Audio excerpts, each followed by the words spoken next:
You think the 49ers will be able to do that to Patrick Mahomes? The big conversation right now is, will that Chiefs offense that has been dominant whenever they want, they haven't played full four quarters in any of their phases. They've only needed to play a couple, and they've dominated teams that are supposed to be dominant. Now they're going against this historically good defense in the 49ers, and everybody's like, defense wins championship is the old adage for a reason. Do you think the Niners do the same thing they did to Aaron Rodgers to the Kansas City Chiefs? I think they have the elements of a kind of team. I wrote this for The Athletic. Like if you're Mike Mayock and you're Tom Telesco, or if you're John Elway and you're watching Mahomes, you're thinking, oh my God, we're screwed, right? I mean, when you were at Indianapolis and Andrew Luck came into the league, everybody's like, oh shoot, we're in trouble. I mean, this guy's they're gonna win 10 conference championship games in a row. Mahomes is the same. You get the same feeling. And I think the 49ers defense, their athleticism and their defensive line, they don't have defensive tackles that are the typical 6'2", 340 tackles. They got these long power forward type tackles in Armstead and Buckner. And they can put pressure on inside, and they can run and catch them. You've got to be able to run. Really, to be honest with you, when the Chiefs offense is in gear, it's like a punt return. Because he starts moving around back there, and everybody, and it like the run he had, it's always the second play in the play that kills you, right? It's not the play that he calls. It's the play breaks down, and then Mahomes takes off and scrambles and moves and throws it for the pass interference call or runs for the touchdown. It's that second play, and that's the one that gets you. And the Niners have enough speed on their defense to eliminate some of those second plays. Not all of them, but some. Yeah, you think back, I was going through his highlight reel of life, basically, the ones that stuck out. A lot of those plays where he breaks out, especially this last week, he proved that he can run 30-some yards if he has to. Now, the tackling was questionable, but still, to score that touchdown the way he did after a broken play is good. Then he has the scramble, random throw cross body 70 yards down the middle of the field to Tyreek Hill in like the fourth quarter. Like, he has all these plays. He has so many tools. I don't know how you slow it down. It's really hard for me to, because a lot of people I have a lot of respect for with their football knowledge, a lot of respect for, have told me like that Niners defense is something different. They're going to be able to stop Patrick Mahomes. And I'm having a very difficult time figuring out how you do that. Like, I like this Niners team a lot. They made Aaron Rodgers, his friend of a show, look amateur. That offense looked very bad for a long time. They've done a lot of incredible things this year. But this Chiefs offense, I feel like it's just different. Like, I feel like we're just watching something different at this point. Not all season they were like this, but at this point, they're just humming whenever they want, Mr. Lombardi. Yeah, and look, if you stop the play, then Mahomes makes a play within the play. So it's really hard. They do have the speed. And what makes them challenging is they have such great speed on the outside that when he moves around and he throws it to a spot on the field, only Tyreek Hill or Hardeman can get to it. They're so fast, and that's why it's like a punt return. I mean, it's really challenging. I think you've got to – this is old school football. As much as we think we're in the new age of football with their passing game, this is all going to come down to how the 49ers plan their pass rush. This is going to come down to, can they keep Mahomes in the pocket for 4 quarters? Can they keep him from escaping?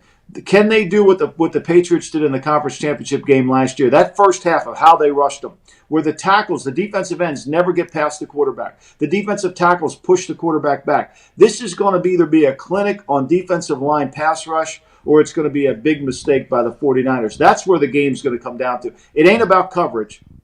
It's not about all due respect to Richard Sherman. It's not about his ability to cover any one of those guys. It's about the defensive front controlling the game, and that's old school football.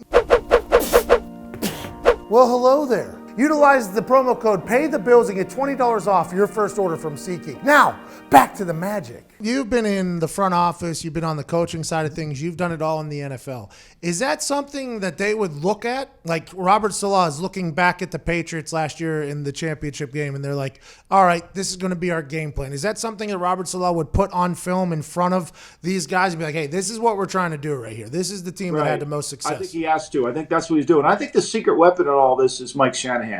I think Mike Shanahan, Kyle's a brilliant coach. And when I interviewed Kyle when I was in Cleveland 2 weeks before I got fired, we interviewed him for the offensive coordinator's job. And after I left the meeting, I said, we should have just hired him for the head coach. He was that impressive, right? And Mike is obviously just as impressive. And Mike's a really good offensive coach. But what people don't understand about Mike Shanahan is his unique ability to understand defense. This is why Mike's such a great offensive coach. Because the problem with the Packers, when you watch the Packers, when you look at Matt LaFleur, he's running plays to beat the coverage. The great coaches in the NFL run plays to break the rules of the coverage. Oh. Right? And Mike Shanahan understands the rules of the coverages. So they break it down. So does Kyle. And what's going to happen is I think Mike is going to spend a lot of time with Robert Saleh and try to coach him on what he needs to do with his front and how he can dictate the passing game with his front. I think he's the secret weapon in all this. I really do. I think he'll be the guy that helps out a lot. And, I think that this is why Kyle is so far ahead. Andy Reid's the same way. The people in the NFL that understand how to attack the rules of coverage and the rules of the defense are way better when you hear coaches talk about cover 3 beaters or cover 4 beaters or cover 6 beaters. Beaters don't work. Attacking the rules works. Yeah, because you're manipulating their coverage, but Right. utilizing their own rules. Yeah, like, hey, if this guy comes here, I'm supposed to stay with him. Somebody's got somebody over the top. Now the offensive coordinators understand that. They're like, okay, this guy has to do this. This guy has to do this, which means his seam is wide open if we want to do it. Correct. Absolutely.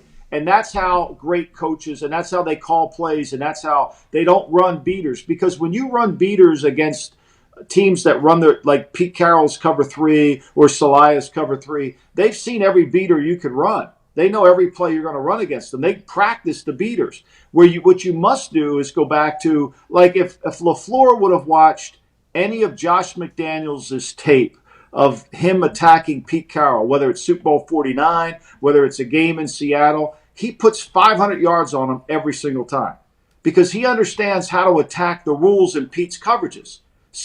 LaFleur, even though he worked at San Francisco and worked with Shanahan, has no idea how to do that. That's why that inside information, whenever somebody leaves like a coach leaves and goes to another place, is so important because he can be like, hey, Saleh, whenever they do this, we do this. That's right. The rules. They break the rules. They come in and study the rules. And that's why great offensive coaches understand defense. Bill Walsh said the best thing he ever did in his career was spend a year coaching defensive backs at Cal, because he understood how they were teaching the defense. So then it allowed him to attack the defense based on the teachings.